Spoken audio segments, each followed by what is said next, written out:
Well, there is still no word yet on when Canada's two major railways will resume operations, this after they were ordered to get back to work by the federal government. Federal Labour Minister Steve McKinnon told the Canada Industrial Relations Board to impose final binding arbitration on Canadian National and Canadian Pacific Kansas City and their labour unions. The federal minister also directed the board to order the railways to resume operations under the terms of the current collective agreements until new deals are in place. It is the government's responsibility to ensure industrial peace in this critically vital sector. Thus, we will be examining why we experience repeated conflicts in the railway sector and the conditions that led to the parallel work stoppages we are seeing. Canadians must be assured that their government will not allow them to suffer when parties do not fill their responsibility to them at the bargaining table, especially where worker and community safety is at stake. NCN says it has ended its lockout of workers and is to immediately begin a recovery plan as it awaits a formal order from the Canada Industrial Relations Board.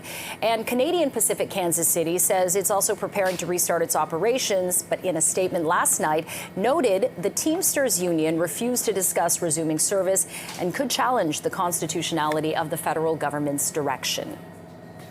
So as we wait to see what happens there, Metrolinx confirming there won't be any service on the Milton GO line or at the Hamilton GO station again today. CP24's Melissa Duggan is live for us this morning at Port Credit and has more on the situation for commuters. So it kind of feels like a waiting game right now, Melissa.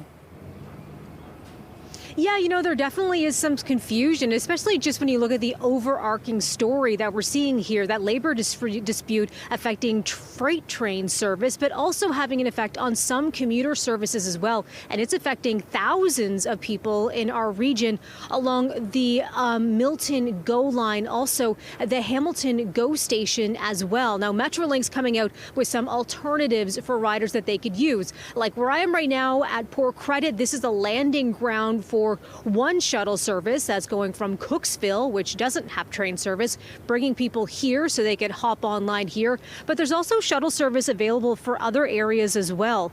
So anyone who might be normally using Meadowvale, Streetsville, Arundel, Milton GO station, there are shuttle services available for you there. Other stations that are affected, people are being encouraged to use a local transit service as well. Now, we have been talking with people who've been landing here. I've been asking about them, their experience. They're saying, you know, this is just another step along the way that we have to think about when we're commuting. Here's some of the reaction that CP24 has been gathering since this labor dispute started yesterday morning. Have a listen.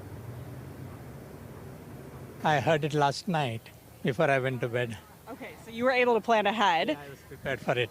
How much more time did it add to your commute? Well, it's more. I had to drive at least half an hour more to reach to the destination. Otherwise, Arundel was just 10 minutes from my home. Kind of frustrating? Yeah, but it is what it is, right? You can't help it.